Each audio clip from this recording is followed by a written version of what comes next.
Hello, everybody. Looks like we're live. I'm excited today. I should start by saying hi. My name is Cameron Sutter with Plotter, and I'm excited to have Claire Taylor with me today. I'm going to let her introduce herself, but this is kind of an impromptu conversation. So we're just excited to be here talking about the Enneagram and seeing how the Enneagram can help us writers to make better characters. So Claire, why don't you introduce yourself and then take it away?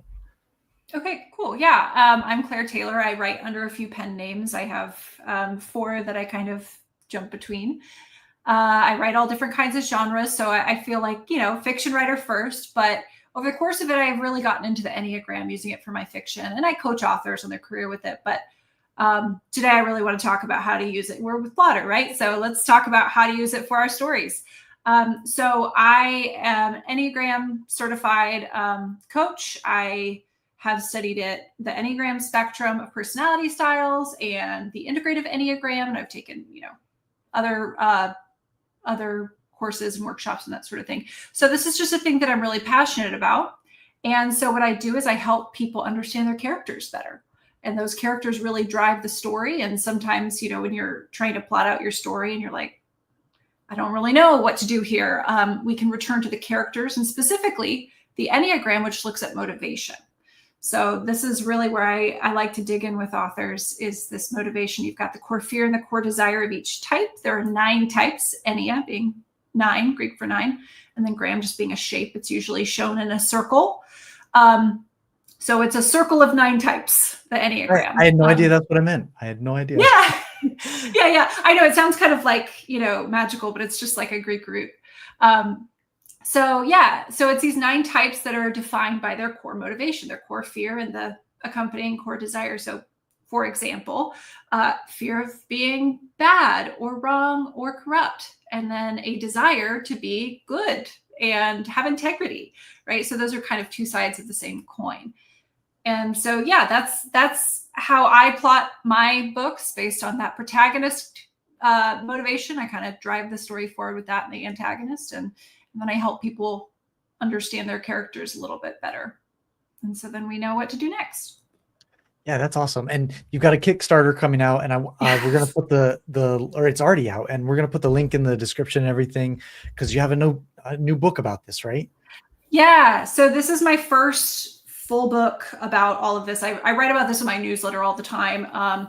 But this is called Write Iconic Characters. It's a Kickstarter. And so there's the book, and then there's courses that specifically focus on like the 9 types, more overview. And then I have one that's heroes of the Enneagram, villains of the Enneagram, and how to write a really strong 5-star ending by using your character dynamics of the motivations, and all kinds of fun stuff. But it's all really building up from this, using the Enneagram motivations to create really strong characters that stand out and that resonate with people. Like, we know these types sort of instinctively, right? Like, we kind of recognize when you read about a type, you're like, oh, I know someone who is that, right? Yeah. and so we know about it instinctively. And as readers, we're reading these books and we'll go like, yeah, that makes sense. That makes sense. And then sometimes, probably everyone's had this experience where you go, that character wouldn't do that. And that's right. Really where this motivation starts to break apart. And as an author, you're like, I don't want that to happen.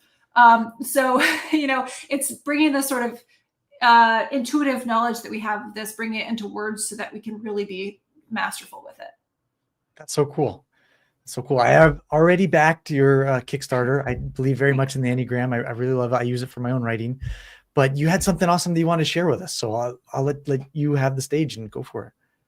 Yeah. So I love using Plotter. And so, you start to build it, and probably everyone who plots out their books, and even the people who pants their books and use Plotter to kind of fill in behind them as like a reminder, you will inevitably hit a point where you're like, I'm not really sure what direction to go with this, right? You may hit that point when you're writing your beats. You may hit it when you are doing revisions and something just doesn't feel right about the scene.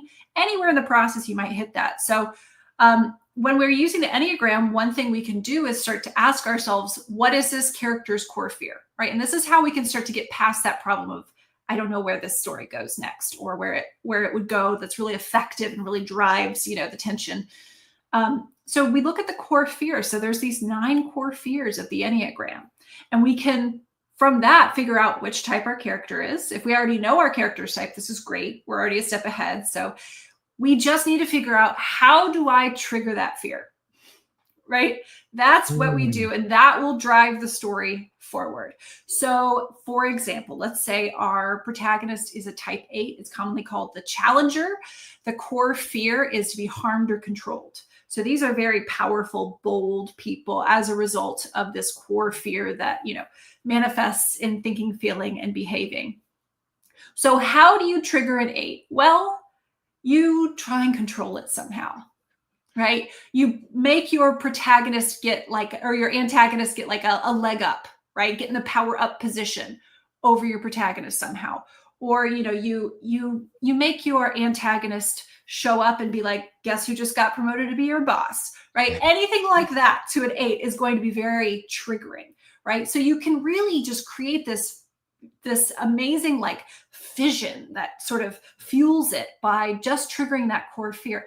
And so that's really a guiding question that everyone can return to if you're not sure what the next step is what is really going to trigger this character? Now, eventually, go ahead. Oh, sorry. So if you're in like the sagging middle and you don't know what to do next, just figure out what their core fear is and just keep poking that fear, right? Yes. And do it in the way where you're also giving them a chance to learn about that fear, right? So because in like a positive story arc where, you have the character and they learn the lesson they need. This is sort of a traditional hero's journey where they go into the underworld and they get the elixir, some sort of self-knowledge that they need to come back up into the ordinary world again and return victorious. You got to give them that opportunity to get the elixir. So depending on where your story is, you may, at first you could just trigger them. The inciting incident should just absolutely wreck their world, like just give yourself a leg up and really find that, like, what is the thing that's going to really poke at this fear that they're not necessarily aware of yet. And so then they are more reactive than responsive at the start. But then eventually, in the second half of the book, you would hope that they're starting to learn some things and not just make the same mistakes over and over again. They will to some extent, but you can, now you can bring in characters that will help reflect back like, oh, hey, maybe your fear of being harmed and controlled is controlling you if you're an 8, right? And they're like, oh yeah, like I'm actually letting them control me by all of my actions being dictated by wanting to overthrow them. Yeah. Right. So then you can start to have those moments of self-awareness where, if we're talking about an 8, they start to get into a truly empowered position rather than having to always try and get power over. Right. So they start to learn these lessons. But really, it's just, if you're stuck, just say, how do I get them to react? And so if you try and harm and control an 8, you're going to get a big reaction. If you do that to another type, you're not going to get as strong of a reaction because it's not hitting at their core fear. So, for example, you have a type 9. This is often called the peacemaker. They're really afraid of being separated or cut off. And this looks like a conflict aversion. So that the 9 will not react as strongly to, like their nemesis coming and becoming their boss. They'll tend to just go, okay, how do I keep things peaceful? Yeah, right? I'm a It's 9. not going to That'd be a me, strong like, reaction. just adapt. Just okay, he's my boss now. I can play under these rules, Right. Exactly. And so that's not going to be like a really strong response. But for a 9, and I often make a joke about this when you're writing 9s as a protagonist, you kind of have to blow up the home planet. Right? Because if a 9 can go back to peaceful things and just pretend things are peaceful again, oftentimes they will, right? Especially at the start of the character arc. Yep. And you're nodding along, Cameron. Yeah. and so it's really, like the inciting incident is to destroy equilibrium that the protagonist has to then kind of recreate. Well, the 9 can recreate equilibrium by just pretending the conflict's not there. So you have to really create an environment where the 9 can't pretend that the conflict's not there, and that the only way back to peace is through conflict. And so that's where you blow up the home planet, or like Luke Skywalker is a 9, Harry Potter is a 9. You have to completely blow up, the expectation of the world as they know it. So it's like, oh, that's not an option anymore. And how do I get back to it? Right. So there's going to be different inciting incidents. And so it works really well, aligning your inciting incident to this motivation. But it's also just at any point in the story, just asking yourself, what's really going to disrupt them? I was just doing a write-up about Black Panther, T'Challa, King T'Challa. Oh, He's also a interesting. 9, right? And Oh, you look at his conflict. I think he's a 9, but because you look at his conflict and it's this sort of like isolationist versus going and helping, and his first instinct is let's not cause a stir in Wakanda, right? In the original sort of Black Panther movie. yeah. And so it's this like starting with peace through like keeping things as they are. And only once that is no longer an option, right? Spoiler, Killmonger comes in and kind of takes over the kingdom. So T'Challa can't just, remain as he is. Then he launches into action, right? But there are along the way these calls where he can't quite do nothing and keep things the same. And so you really start to see how much of a squeeze you put on those 9 protagonists. Whereas a lot of the times, if you have an 8 protagonist as challenger, they'll run straight through walls to solve the problem. So you're like, wow, how do I create a conflict that's like strong enough to hold them back? Yeah. So there's very different approaches for different protagonists, but the Enneagram is a great way to figure out what to throw at them. Yeah, right on. Would it be worth it to list like the core fears for all the numbers right now? Sure. Yeah. And if anyone is interested in how these show up, in behavior and thoughts and feelings, that there are lots of resources. You can Google that. Enneagram Institute is a great resource to kind of get the type descriptions. But we've got type 1, and I'll just use the typical like descriptors for each of them because I think those names kind of help us understand. So type 1 is usually called the reformer. And that is the core fear is being bad, corrupt, wrong. An example of a 1 is like Batman, Hermione Granger, Atticus Finch. There's all different kinds of 1s, but you can see there's some variety. Type 2, sometimes called the helper. The core fear is about being unwanted and unloved. Samwise Gamgee is a 2. You can see that. Let's see. Ted Lasso is a 2. 2 is this very nurturing kind of helper because they're trying to be wanted and they're avoiding being unwanted. Type 3 is called the achiever often, and they're afraid of being worthless, without value. So they are the high status seekers. They are going after their goal. They are finding a way. They're very, very savvy. One example that I use in my book is Elle Woods from Legally Blonde. She's a 3. She knows how to play the system. There's also Don Draper from Mad Men. I think Sansa Stark is a 3, but I've heard some pushback against that. But that's kind of some examples of iconic 3s.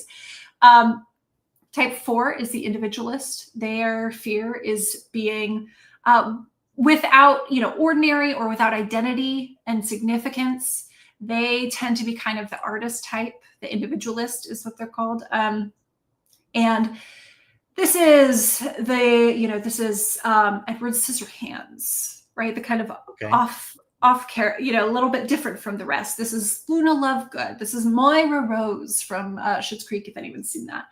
And this is just a character that's a little bit different. They think differently, and they tend to be, really out of the box thinkers as a response to not wanting to be ordinary. Type 5 is the investigator. Their core fear is being incompetent or incapable. The investigator is a great description. Some classic examples are like Sherlock Holmes is a 5. We have, any really cerebral character that solves everything with the power of their mind tends to be a 5 because the 5s seek that competence through learning by and large.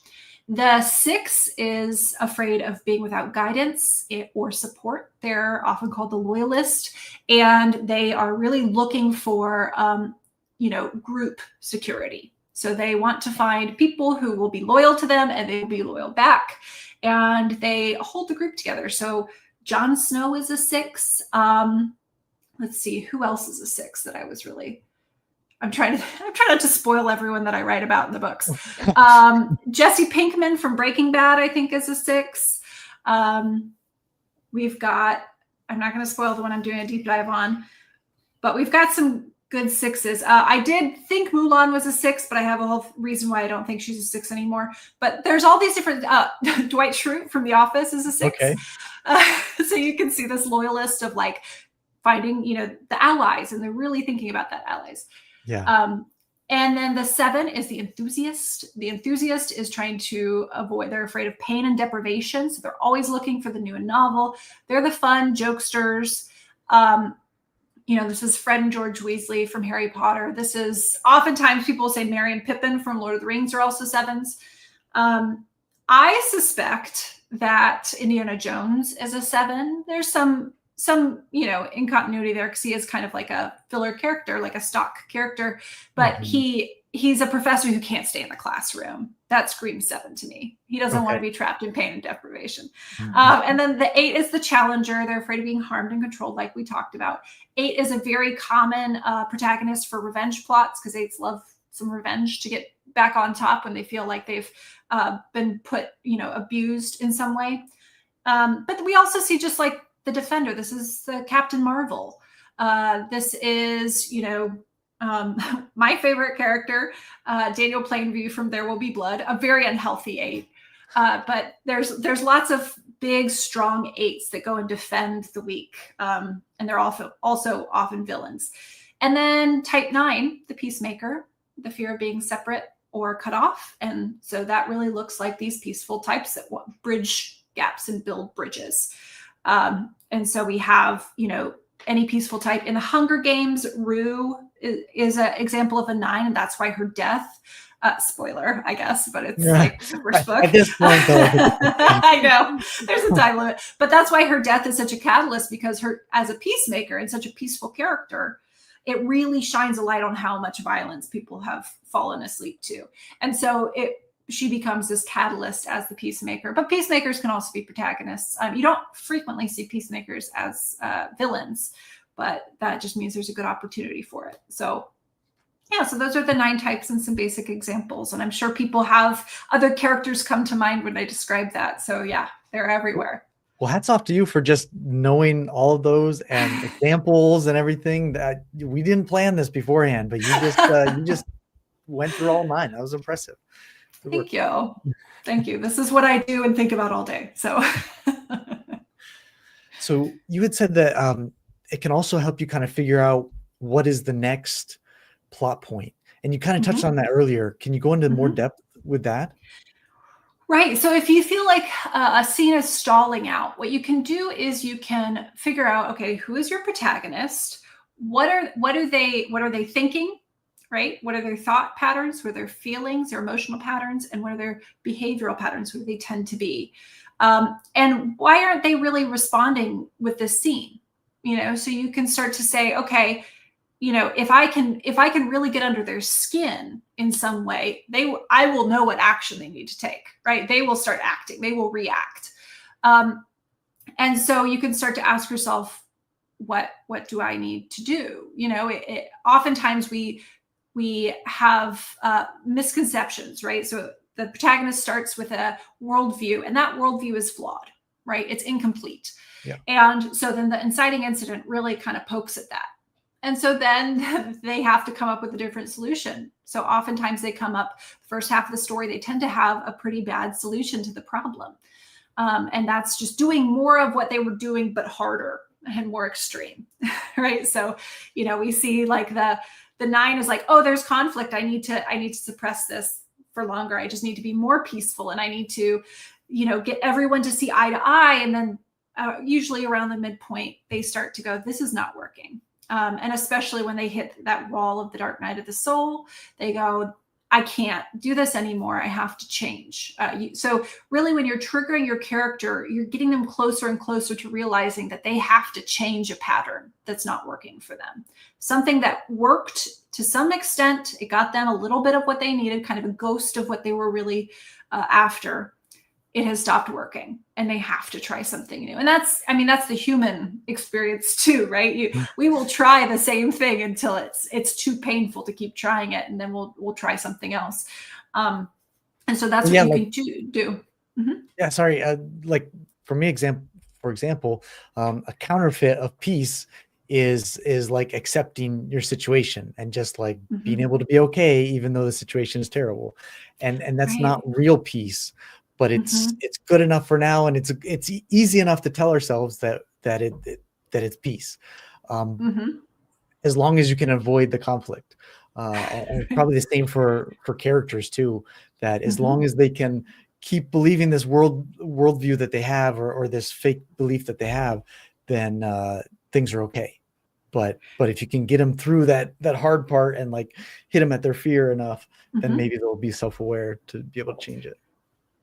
Right. And to some extent, so like, yes, exactly. If, the nine eventually learns that true peace can only be achieved through conflict, right? Through that truth of what's happening. But the nine will try to fall asleep to the conflict and sort of, it's fine. It's not a big deal. It's fine. Nobody, I don't need to address this, right? Until it's like this mountain, and then it's like unavoidable. And, that's a whole thing that the nine has to figure out at that point, because the nine has not necessarily been practicing conflict. So you teach your character through giving them, other characters to bounce off of, maybe a mentor, an antagonist with sort of an opposing point of view. You teach them, say a nine, well, in what ways does harmony require conflict, right? So yeah, this counterfeit idea, and you try and get them to that. Now, if they don't learn it, which sometimes they don't, that's what we call a tragedy, right? There's this Right. kind of crucial point, and they don't learn it, and they just keep going hard, and they kind of just go off into tragedy, and there's no coming back, right? They've caused more harm than their ego could ever confront, so they're kind of stuck in a prison of their own making. But if most characters learn it, right, and you don't learn the lesson once and then you're good. No one has ever done that in the history of humankind, right? Right. So we learn it, and then we're like, okay, but I think in this other slightly different context, it's not true. Oh, wait, it's true there too. So that's why we can write a series with the same character, because they can learn it, little bits at a time. We learn little things here and there, and then we may forget it in another context. But the gratification of that sort of character arc is when that core fear has kind of played itself out, and they have to start choosing courage for it. So that fear of conflict becomes an understanding that conflict is the way to the peace that they really want. If you are, let's say a three, the achiever, there's this fear of being worthless. And so you try and achieve, and you try and earn all this worth and value through your achievements, through your status.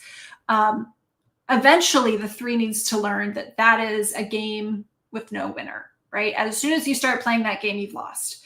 And so then the three starts to have to discover, well, what if all these achievements go away, who am I? What do I actually want beneath this? Right. And so there's that sort of built-in character arc of that motivation, but they reach a point where they have to face their fear. And the fear for the three is like, how do I do what I want if it's different from what people want me to want? And so Yeah. you, as the author, you get to kind of construct that, and like, first you let them screw up a bunch, and then you start to rein them in and kind of put them towards that pinch point. And if they've learned enough along the way, then they will choose the thing that is actually what they want. If they haven't learned enough along the way, they may enter into a tragic spiral. So And it's almost like the Enneagram gives you this tool to have this built-in character arc, I think, mhm, for characters. Like there's this arc that's maybe not predefined, but is just kind of mhm. natural for a personality type that they need to go through in order to get to a better place. And once you know that kind of secret, it's like, oh, the character arc's already built in. Of course, you have to put all the pieces together to make it satisfying and make it valuable, but it's already kind of built Uh-huh. into who they are. Yeah, and that can sometimes seem like constraining or limiting or unoriginal to certain authors, but there's so much variation. So there's kind of this like underlying current of each type. But within the Enneagram, and I kind of go into this in Write Iconic Characters, but there's all these different variations you can do. There's different levels of health for each type. There's different subtypes. So there's like self-preservation, one-to-one, and social subtypes. So that kind of looks a little bit different for each type. There's wings. So the types next to yours, you can kind of take on a little bit of that flavor, and that makes you look a little bit different, and it gives us more variety to work with. So it's nice to have that structure, but it's certainly not boxing your characters in or boxing you in creatively as a writer. It's just giving you kind of this framework of, yeah, well, if you're afraid of this, you have to face that fear this way. Yeah. Yeah, I love that. Well, this has been so great to have you here. Let me actually pull up your, let me put the link in here of your Kickstarter. I didn't have this beforehand, so let me kind of find that, but I have it here somewhere, unless you have it just like copy pastable that you could just put it there. But oh yeah, I have it. There we go. Yeah, I have a redirect link. Oh, do you really? Okay, that's yeah. If you just go to liberatedwriter.com/Kickstarter, that will take you straight to the Kickstarter.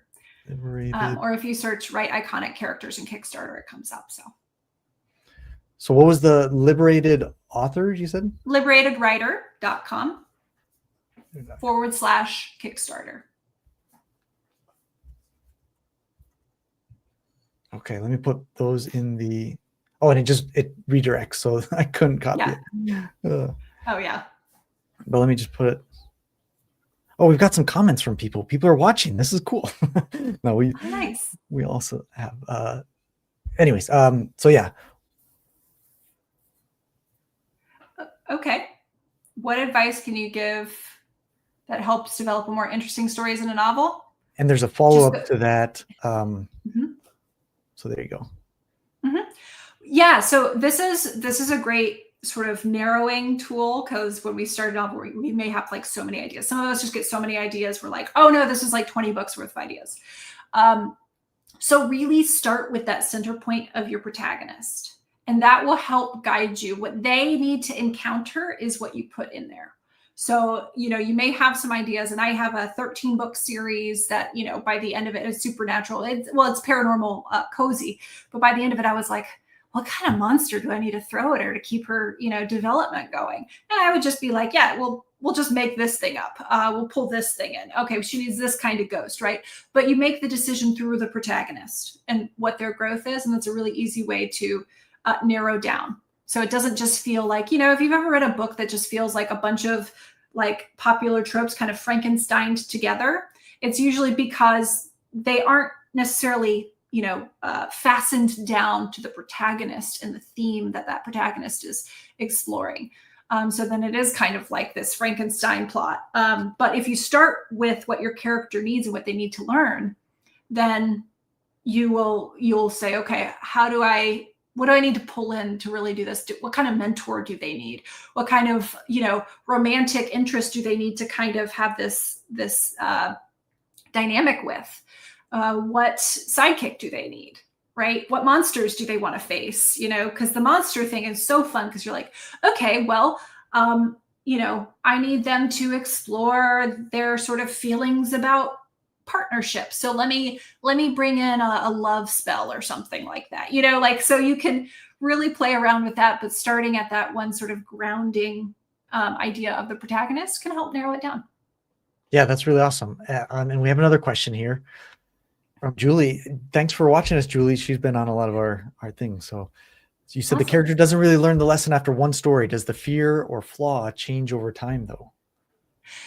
So the Enneagram type stays the same. There's a lifetime of work to do on our dominant type. Now that doesn't mean that that's all we have to do. You can, certainly a few books in, there's going to be these sort of like situational fears that come up that your character will deal with, through their lens. But yeah, I mean, the fear doesn't change, but it may take different forms. I was going to say it probably manifests in different ways, right? Yes, definitely.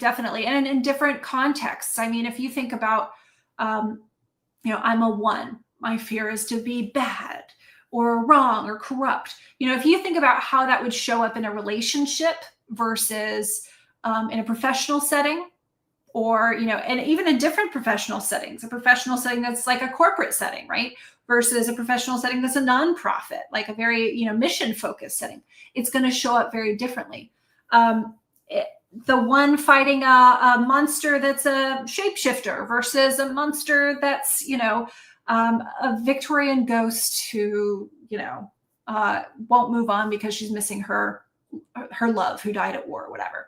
It's the one is going to interplay with those in different ways. And so it's a lot of fun.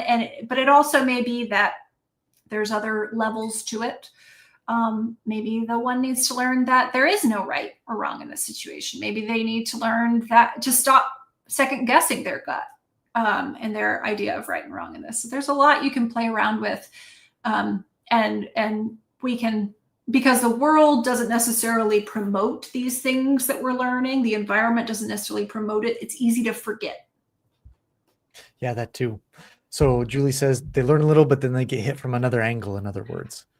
Yeah, for sure. And when you just meet people, you see the same thing just in everyday life, right? Yeah. It's like, oh, I really thought that this coping mechanism would work out better here. Oh no, it doesn't. I still need to work on this. And, we can be a little healthier, and then maybe, something really triggers us. So maybe your protagonist has done a lot of work, and then their father comes back from, appears through a portal. Uh-oh, we got a whole new bag of things to work through now, So there's all these different triggers that are going to trigger all these different, sort of hidden fears and hidden shames and stuff within your character based on their core fear. They're just going to approach it through that lens of their type. But yeah, you can always throw something new at them. And maybe different levels as well. Maybe like within their family, they're okay, or within their peer group or something. But then there's this larger societal threat or world threat or something that tests what they've learned the first time on a whole nother level. Absolutely. And we are triggered in different ways by particular types. So, it may be that our protagonist, if they're a 1, they're having a really hard time with a 5 because the 5 is looking at competency. Maybe the 5, they're in some sort of partnership or team up with a 5. And they're both going to be very much looking for like, let's do the most rational, reasonable thing, because both 5s and 1s love that. But then suddenly the 5 doesn't consider ethics like the 1 would. Or the 1 is getting on the 5's nerves because they're like, was this the right thing to do? Are we gonna hurt anyone? And the 5's like, what are you talking about? Right. So that's going to be an interesting dynamic there that the 1 gets to explore through this 5 interaction versus, so you have a 1 and an 8, right? So now you have the reformer and the challenger. That's going to be power packed. They're both going to be like, yes, let's go take action. We see 1s and 8s team up a lot in Revolution, in like a revolution plot, because the 1's like, let's change things. And the 8's like, who do I got to punch? And so they keep going. But eventually, like, the 8 might do something that exploits power, and the 1 really cares about fairness. So that may be where they start to butt heads. And now the 1 has to deal with this. And so you get interesting dynamics that will also sort of awaken parts of that fear in new ways. Very interesting. I love how you describe that. So we got another question here. I wasn't planning on questions, but I'm so glad you're yeah, this is awesome. You have a couple extra minutes here to answer questions. So how do we go about taking inspiration from other medias without making it feel it's a copy and paste of said media? Well, that's the thing about the Enneagram, is it will feel familiar to the reader, but it won't necessarily feel like a replica. So if you think about like, okay, let's think of 2, type 1s. Okay, Batman and Hermione Granger, very different looking characters, right? And so we have these different layers that build upon the fear that make it look different ways. So this can be history, right? The character's personal history. It can be the culture they grew up in and how that type was expressed. It can be the status, like what status do they live in and how do they navigate that? It could be class. It could be anything. If you put a 1 in a position of royalty, they're going to look different from a 1 in poverty, right? There's going to be different dilemmas that they're dealing with. So there's all kinds of stuff that you can add background, that, you can give them certain forming moments that really drive them, that really interplay with their fear, and they're going to look very different. They really will, but there's something that will be familiar enough that the reader will resonate with it. And I think it's really important to also mention that not every reader really cares about every Enneagram type. So sometimes people will be like, this book wasn't for me, or I didn't find this character likable. And it has nothing to do with you and your, they just don't like that type. And so, right, like maybe they just had like a friend breakup with someone of that type, and they're like, I can't stand that. Right. So, not worrying too much about it if you're writing a type and people take issue with something essential to that type. It's you don't have to please every reader. So that's a really nice thing. But yeah, so just they will look very different in different contexts. I mean, for instance, we talked about Black Panther as a 9. The dude from The Big Lebowski, also a 9. So very different situations that they're coming from, and so they look very different, but that essential inner conflict is the same. Yeah, and just the comparison between Batman and Hermione Granger. I mean, I think that says a lot right there. It says it all. Right.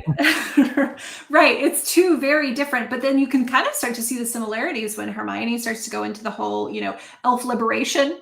Right. She's very much that Avenger kind of like, we're going to go get justice or fighting this injustice. And then you have Batman, who has these deep internal rules of like no killing. Right. And he's doing what? Fighting corruption, as any good hard boiled, sort of detective character will do. Yeah. So there are these like underlying things that are similar, but their backgrounds, the worlds they live in, how they've been shaped, very different. Yeah. Yeah. Well, Great no other question. question. Yeah, no kidding. So no other questions have come through. So before we end here, I just want to do a little bit of plug for our own thing. So we have this tool that we built a while ago that we don't tell most people about, but it's the Enneagram Visualizer. And this goes through and kind of tells you different groupings of the Enneagram and information about them and their wings, and what numbers they go to. And then you can dig into one of these and you can either search by different parts of the Enneagram if you're trying to find who your character is, or if you want to write a specific character that you're trying to find what number that would be. So you can do those kind of things and then just dig in, and there's a lot of information about each one. And even some quotes that they would say. A 3 would say, put your best foot forward, try again, the show must go on, things like that. And Claire, you haven't really seen most of this, so hopefully you agree with those. And oh yeah. No, I was poking around it. I think it's great. It's a fantastic tool for anyone who needs that quick reference. Cool. And you said that maybe you would do some videos about this with the Enneagram for us? Yeah, this got me really excited. So okay. So yes. You guys heard it live on air. No, just kidding. But yeah, maybe we'll do some more videos about the Enneagram and each one using this tool. But it's just enneagram.plotter.com. And let me just put that in here. And it's just a fun little visualizer to help you figure out the Enneagram. So awesome. Well, thank you so much for having me on camera and taking this time out of your busy day to come and chat about my nerd topic. Well, I love it too. It's really changed my life. It's helped me so much with my relationship with my wife and in my writing. So I think it's amazing, and I want to spread it more. And that's why I made that visualizer thing. But thank you so much for being here and for answering questions and things. It's been great, and I can't wait to do more about the Enneagram. Yeah, awesome. Can't wait to work together more. Yeah. Thanks, everybody. See you guys later. Thanks for the questions.